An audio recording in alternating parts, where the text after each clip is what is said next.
Hello and welcome to Investors Hangout. This weekly interaction to help you learn and understand savings and investment issues is brought to you by Aditya Birla Sun Life Mutual Fund and Value Research. So right now a lot is happening. Indian elections are approaching. There's a war brewing in Middle East. And all of these things, they have a bearing on the market sentiment and in turn on your investments. So this is a time when a lot of investors, they are agitated or curious as to what they should do. So is there anything that you need to do? Is there a checklist that you need to prepare? We'll talk about that in today's episode with Dhirendra Kumar. Welcome, Dhirendra. Thank you. So let's begin today's conversation with, with so much noise around us, what should an investor do in such times? One is to ask the question that should you do anything? Right. And if you are on to any good plan, if you have, for example, there could be a person who started his investing a year ago. He chose a couple of fixed, flexi cap fund and he's on to it. He should do nothing.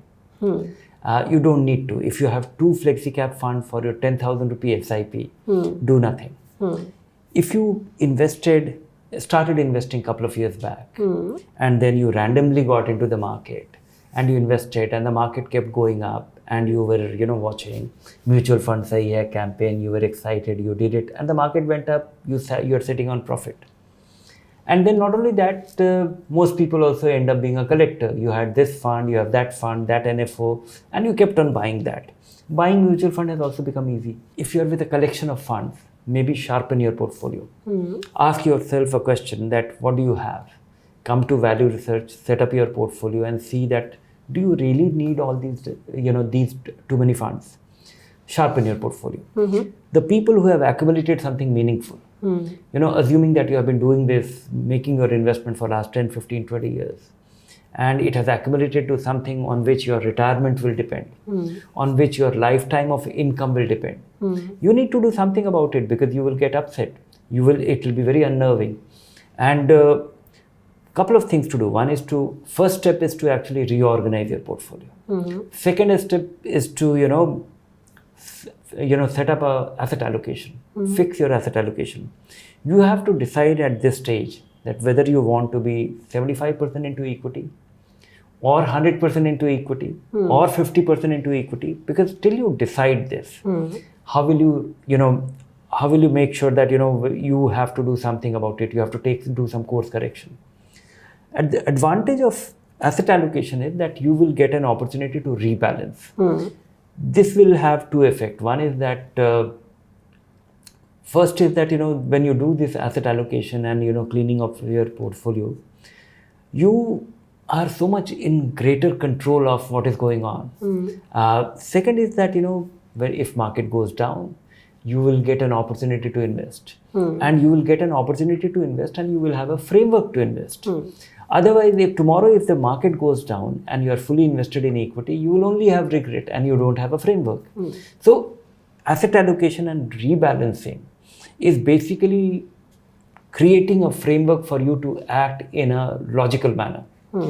So, you mentioned asset allocation. Usually, most of the investors, they have their investments scattered in a lot of instruments. There are mutual funds, there are stocks that they buy, there's PF and, a lot of instruments. So how does one really know what is their accumulation and how then to go about asset allocation? One is that, you can do it at different level of sophistication.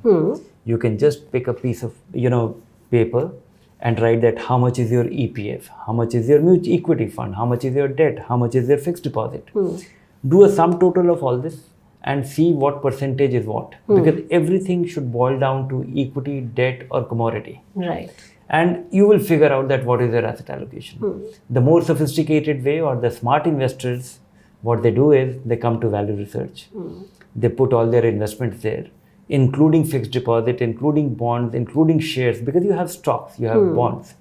And the advantage of doing it on Value Research Online is that you not only know what is your asset allocation, you exactly know how much is concentration and how much is real diversification. Because diversification is just as important. If you think that you have invested in equity and that is all, things are sorted, no, they are not sorted. You have to make sure that you are diversified enough and you are not too diversified. So you have to strike a good balance there. And that typically happens when you just randomly go about collecting investment for a long period of time, and there is nothing wrong in that. But there comes a occasion when you should actually sharpen your portfolio, formulate some rules, and the first rule is that remain diversified. Second rule is to actually have a asset allocation. Third rule is to have when you will rebalance. Assuming that you have decided to have an asset allocation of 50 into equity, 50 into debt, and you are 10 years away from your retirement or 5 years away from your retirement. Whether this 50 becomes 55 and debt becomes 45, will you do a rebalancing? Or when it becomes 60% equity and 40% debt, then you will do rebalancing. So formulating your own rules. And there is no thumb rule. There is also no, I would say, any academic rule which drives you to act. You need to, formulate your own rules simply because it will give you, some discipline. Also, I think that, it will be very profitable and it will reduce a lot of anxiety because every time the market goes up, you will feel happy. If every time the market goes up, you will be realizing a bit of gain, but you will not be acting in a knee-jerk way. My worry about most investors is that, when they panic, they act in a manner which hurts them in the long term. You mentioned diversification. How do we know what is the right diversification? You're not too diversified or you're not too concentrated. What is the right formula for that? My reason for diversification is that you should be interested. A good diversification can be achieved with something like 30-40 stocks. A good diversification can also be achieved with even one fund. In fact, one good asset allocation and diversification can be achieved with an aggressive hybrid fund because it will be maintaining an asset allocation of 75-25. Not only that, it will keep rebalancing without any tax incident. Right. Then the equity portfolio will be spread over 30-40 stocks at least. The fixed income portfolio will be spread over multiple bonds. So a good diversification can be achieved with one fund, can be achieved with couple of multi-cap fund, can be achieved with 30-40 stocks. But having 10 fund is not going to serve a purpose. Once you have investments mutual funds crossing 10, you are not interested in any. And when something slips substantially or when something does very well, it has no corresponding effect on your, on your net worth. It is very important for investors to be interested in the investments that they have made. And with that, I think that, great diversification can be achieved with 3-4 funds. And great diversification of an equity portfolio can be achieved with 20, 25, 30, 40 stocks at most. Okay, then how does one go about, judging the quality of their investment? What's the criteria for that? This is where, value research comes into play very meaningfully. In fact, recently we launched something called stock rating. And I would say that don't go about micromanaging. But I would say that if a fund slips from 5-star to 4-star to 3-star, keep watching. At least you have been alerted that, okay, something is not good. Because, it's the risk-adjusted scale, the fund is slipping. And that is why there is a decline in the rating. And once it slips below 3-star, start asking that why is it happening? And is it happening for a reason? Has the fund manager gone away, or is the fund taking too much risk, or is it, you will be able to figure out. So I would say that good investment, bad investment, you will get excellent prompts at value research, and in a manner. And if another thing is that you have to see that how much to worry. Right. Many a times I find that one investor will invest 2% in an investment. And it is the most, volatile one. He's very excited about it. And, that excitement does not correspond to the proportionate, joy of building wealth or, being well off. Have meaningful exposure. And that can be done with, that can be had only with either a 1 fund or a 2 fund or 4 fund and 5 fund. And that is it.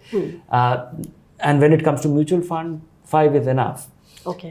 Unless you have some extraordinary case, maybe go with a sector fund or go with a thematic fund or go with something which has come your way and you're very convinced, but you don't know which one to sell.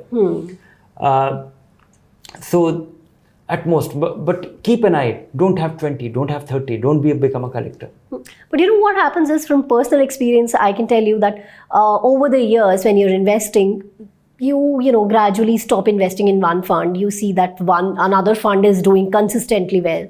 You start investing there. So that's how you become a collector, I guess. So how do you prune your portfolio then? We can't really help you find great winners. We primarily help you avoid the big losers. So if a fund is consistently 1 star or 2 star, and for a couple of years, get rid of your losers.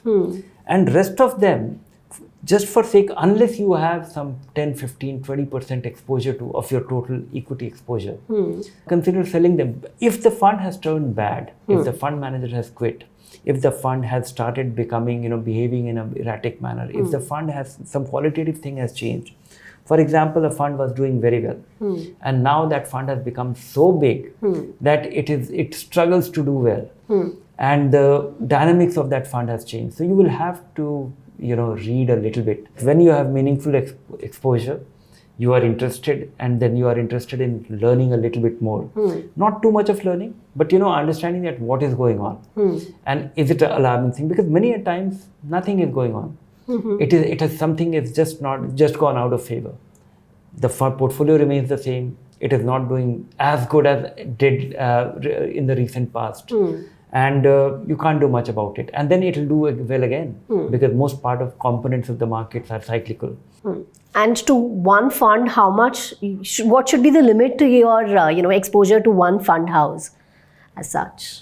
Yes, these are other levels of diversification, because I would say that there is no limit till you are in your first few years of accumulation. Because if once you are investing in one fund, and your accumulation is a couple of lakh rupees, but it is very insignificant, because initial years you think that you'll be saving more, investing more, and it will do well. Only once it becomes meaningful, and I would like to define what is meaningful. Right. Meaningful is the worth of your investment, which is equal to 10 years of your monthly savings. If you are saving something like 10,000 rupees a month, which is 1,20,000 rupees a year, which is 12 lakh rupees, which in the last 10 years has appreciated to 40 lakh rupees, then that is meaningful, because it is 10 years of your hard work and the residual of that. Right. So that is the money which you should worry about, and that should be not, at least spread over 4 funds and 4 good funds. And so that, because some of the great fund managers also go out of favor. But if you are invested just in the great one and he goes out of favor, then you are in trouble. Right. You are not only in trouble, it will cause a great deal of anxiety.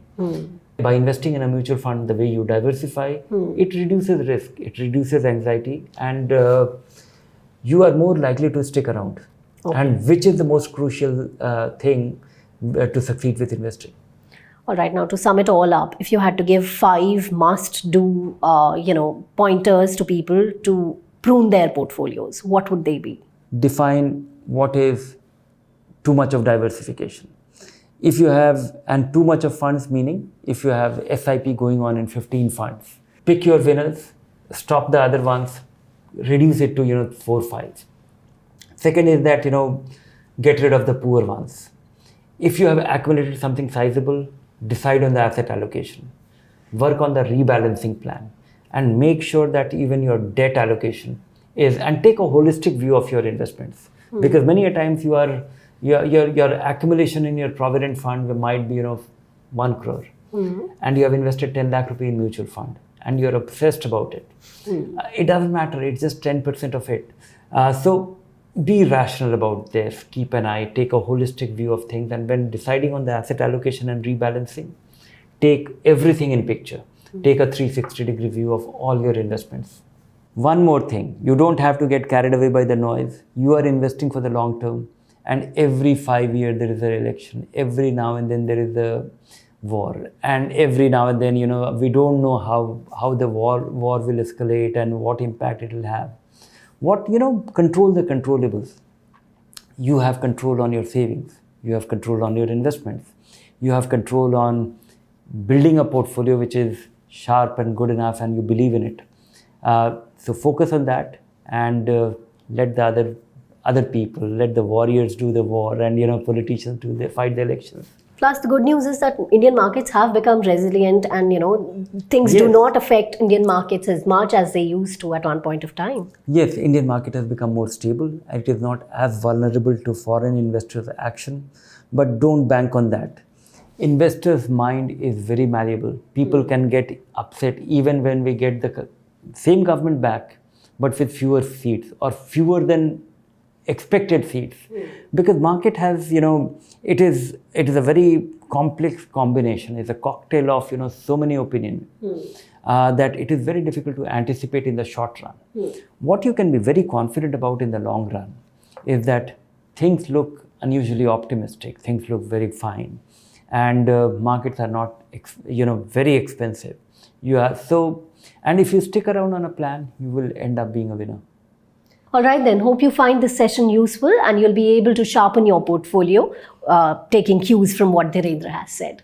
That's all we have for you in today's episode. Keep watching this space for more information. If you like the show, do subscribe to our YouTube channel. Take care. Bye for now.